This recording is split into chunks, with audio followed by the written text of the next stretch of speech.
संयुक्त राष्ट्र ने भारतीय संस्कृति के सर्वश्रेष्ठ उपहार योग परंपरा को विश्व धरोहर घोषित किया है।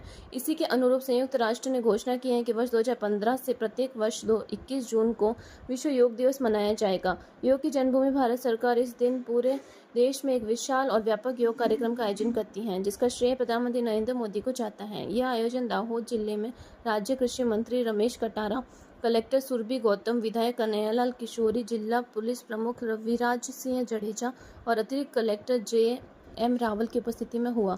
इस वर्ष सरकार ने राज्य भर में व्यापक भागीदारी के साथ अंतर्राष्ट्रीय योग दिवस मनाने का निर्णय लिया है।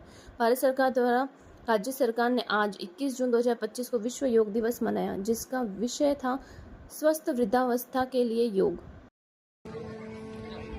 आज विश्व योग दिवस ने खूब खूब शुभेच्छाओं।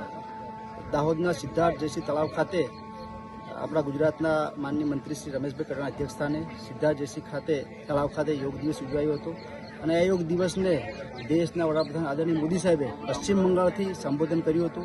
ગુજરાતના મુખ્યમંત્રીશ્રીએ પણ સંબોધન કર્યું અને સમગ્ર દેશમાં નહીં પણ વિશ્વમાં આજે યોગ દિવસ ઉજવાય ત્યારે હું એક જીવતું જાગતું ઉદાહરણ આપીશ આપને કે છેલ્લા 26 વર્ષથી દેશની રાજ્યની સેવામાં અડીખમ लगातार जे हरिया थाक्या बीमार पड़्या वगर जो देशनी सेवा करता हो एवं आदरणीय मोदी साहेब योगनु सर्वश्रेष्ठ उदाहरण है कि जो हरिया थाक्या वगर सतत योगनी शक्ति थी आज आ देशनी अने विश्वनी पण सेवा करीए त्यारे हूँ समग्र देशवासीओने पण विनंती करीश, समग्र दाहोदवासीओने विनंती करीश आपणे सौ आपणा परिवार साथे दररोज योग करीए योग अने रहीए निरोग। भारत माता की जय।